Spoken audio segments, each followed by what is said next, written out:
Tēnā tātou katoa.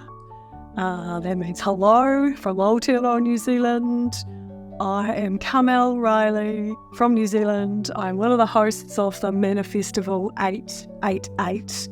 And I am here today to join with co-host for day 3, Michelle Wistuba, also from Aotearoa, New Zealand. Welcome, Michelle. Welcome.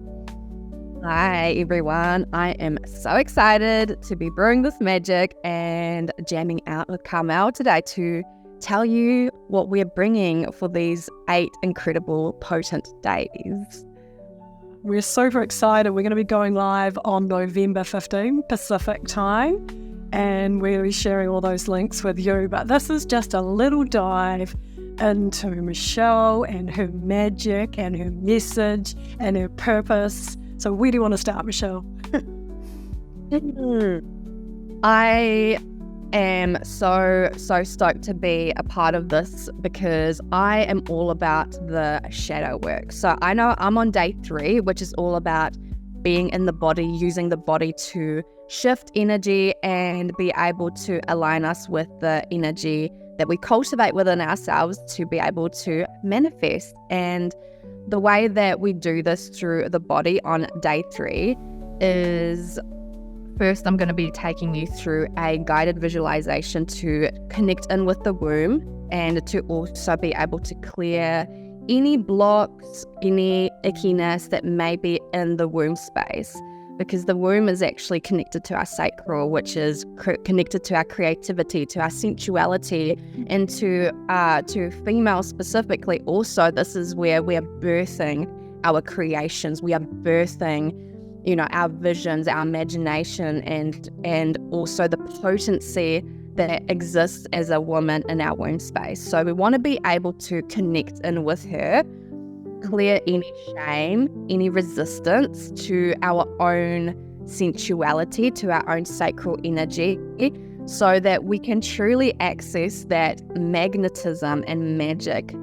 So doing this, we are facing anything that may be standing in the way of this energy within our womb space. And then after that, we are going to be moving the body with some guided sensual movement. Again, this is a beautiful combination of shadow work through whatever comes up within the womb space for you, and then using the body to actually move that energy out, but also tapping into your own sensual movement again is just going to activate the feeling of that magic within your own sensual expression, within your own sensual movement of the feminine energy. Now, this isn't related to male or female specifically with the sensual movement, as this is this beautiful for males to also tap into their sensuality, the feminine energy, to create that magnetism from within.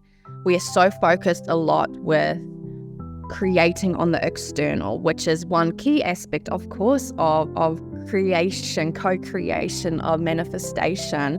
But sometimes we may forget just how much of it actually is cultivated from within. So this is going to be such a beautiful combination, connection, activation of your magnetism. Oh my God, sounds so exciting. I don't have a question as you're saying that though, because we do have a male co-host, probably the only male we'll ever allow into the Manifestival, because it's kind of big.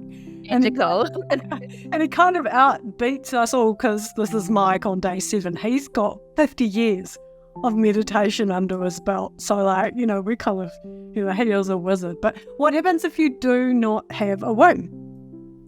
I love it.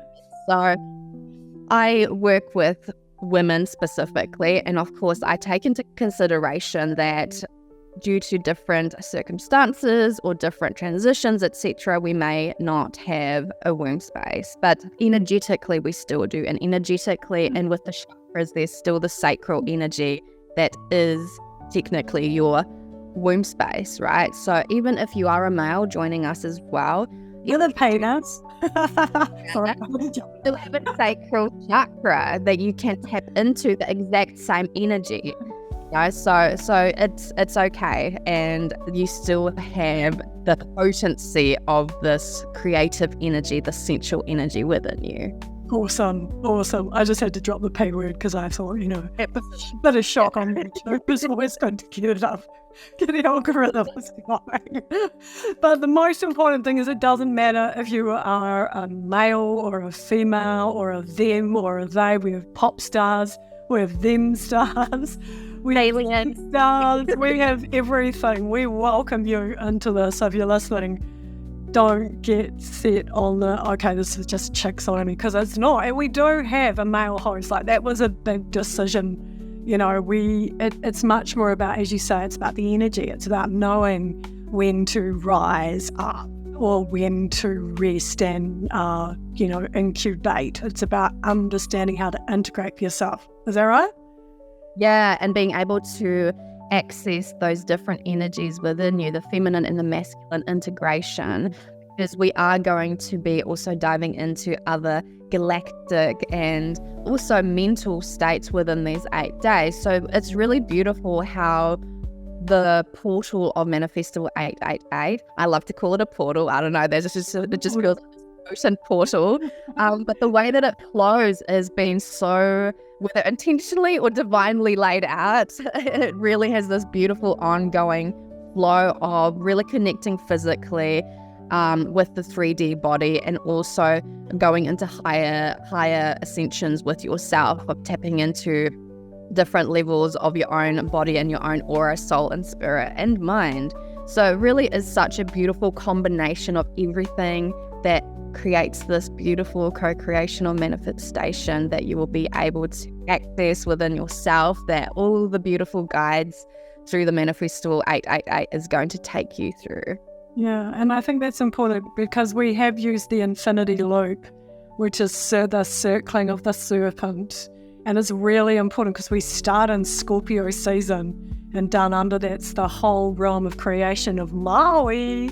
And I think it's your birthday, isn't it? So we've got that Scorpio healing, that Scorpio breaking down what doesn't, and getting into the shadow and unearthing, and then rising up into super manifesting season on the 21st, 22nd of November. So day 3, talk to us just a little about what you feel into for people coming, what they can expect, kind of like, just a little bit more on the 3 energy. So what you can expect is, as mentioned, it is about really, and it's beautiful how, again, just the date wise, like the season, the astrologically the seasons also. I am a shadow work queen, so being in Scorpio, going into Scorpio season, actually, isn't it today that we fell into Scorpio season? Yeah, we did.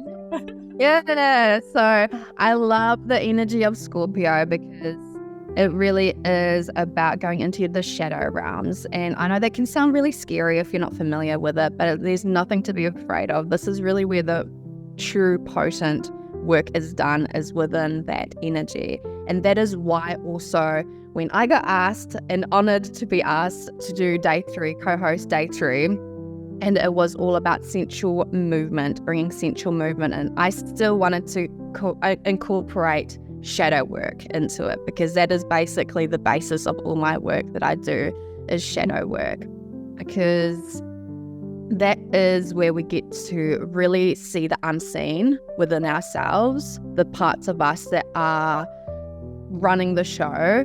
Now, whether sometimes we are conscious of it, but a lot of the times also there are things that we're not conscious of until we actually take ourselves to those spaces and places and dig that up for us, so that we can actually create the space for new energy, for new magic, for new creation, for new imagination, new stories, and being able to tap into new versions of ourselves, new upgraded versions, but also more deepening into who we truly are, who we came here to be, the codes that we carry, so that we can clear those blocks, we can clear that resistance, we can clear any limiting beliefs energetically, mentally, so that we can actually access our true divinity and our true creation. And super important, super important for 2025, which is a snake year. It's a woody snake. We're going deep into the forest. But, it's a huge year, and we're on the 29th degree of Pluto, and next year we have 3 big planets, outer planets, that shift signs, as well as Saturn and Jupiter. So next year is as big as this year, but it's more, I think this year has been like a fire, almost like you've been stuck in the fire, whereas I think the path will become clearer in 2025. So that gives you the opportunity to lead a new dance, Michelle. So I have one more question about the dancing.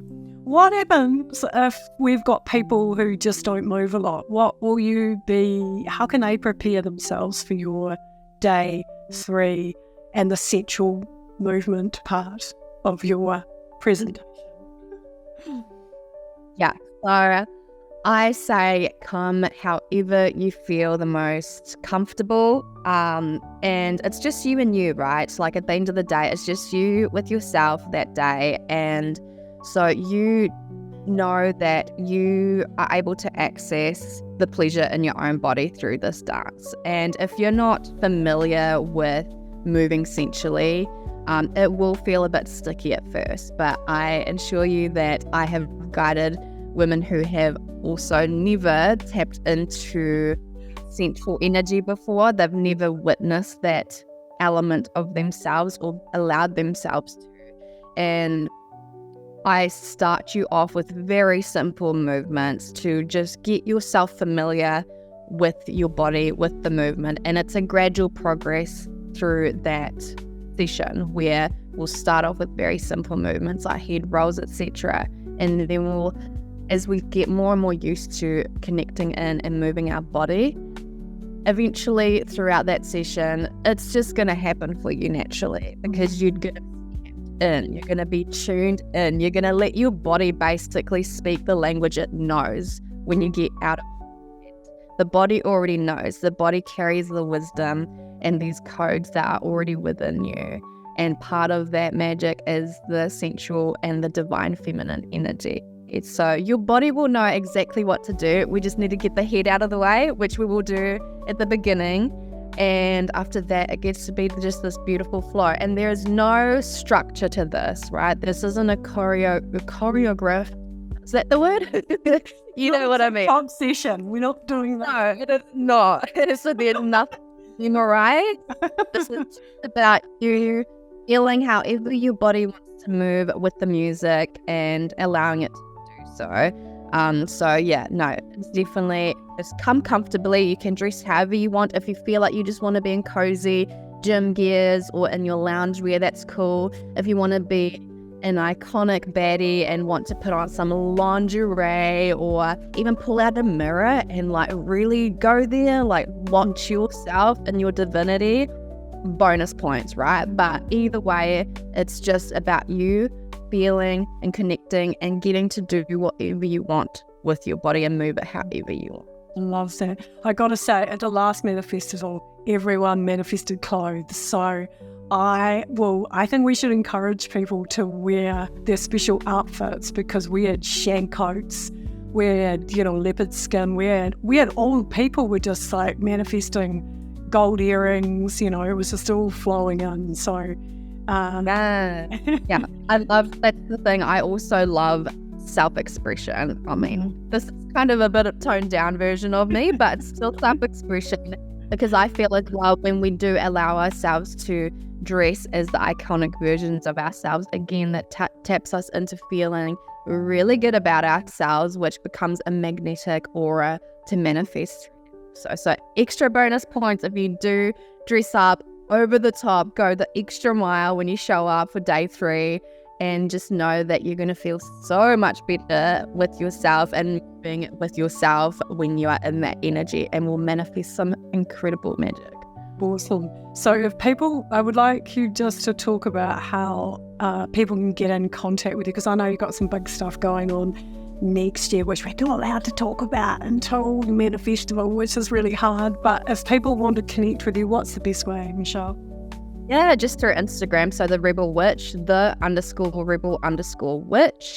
And that will be the best place. I'm very active on there, so you can flick me a DM. I also have a link in the bio with my story, and with a bunch of other links where you can book in And yeah, I will look forward to connecting with you. Super. It's spring. It's festival season here in Aotearoa, and it's we're opposite to the rest of the world. So if you're in winter, you just want to watch this and get the sunlight beamed and the starlight and the dark night and all of those cool things beamed into you. But thank you so much, Michelle. Really looking forward to day 3. I'm going to leave you just to say any last words, and then we will end this lovely little interview. Yeah, I'm so excited to bring the magic and activate that magic within you on day 3. And let's get all essential and activated and connected with our primal divine feminine energy so we can make some magic happen. Mō te ora.